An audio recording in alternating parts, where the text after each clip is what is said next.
नमस्ते। आज हम एक्टोपिक प्रेगनेंसी के बारे में शॉर्ट में बात करेंगे।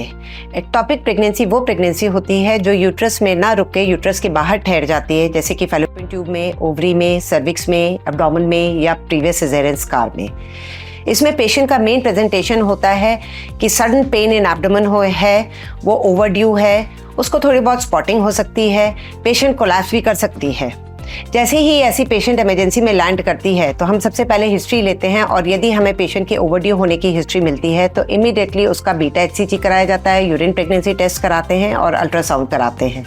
इन सब के ज़रिए हमारी डायग्नोसिस बन जाती है कि ये पेशेंट एक्टोपिक प्रेगनेंसी की पेशेंट है। अब ऐसे में ये देखा जाता है कि पेशेंट क्लिनिकली स्टेबल है कि अनस्टेबल है। यदि पेशेंट क्लिनिकली स्टेबल है और वायबल है या नॉन वायबल प्रेगनेंसी है, इसके अकॉर्डिंगली हम डिसीजन लेते हैं। इसके मैनेजमेंट में या तो हम मेडिकल मैनेजमेंट कर सकते हैं या सर्जिकल मैनेजमेंट कर सकते हैं। यदि पेशेंट क्लिनिकली स्टेबल है तो उसके अंदर हम मेडिकल मैनेजमेंट का ट्रायल दिया जा सकता है, और यदि पेशेंट क्लिनिकली स्टेबल नहीं है तो इसका इमीडिएटली सर्जिकल मैनेजमेंट होता है।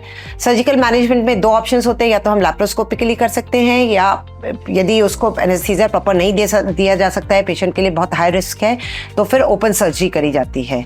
और इसमें सर्जरी करके इमीडिएटली जो एक्टोपिक प्रेगनेंसी होती है उसको रिमूव करा जाता है, पेशेंट को हेमोडायनेमिकली स्टेबल करके, and then the patient is shifted out of the OT. Thank you.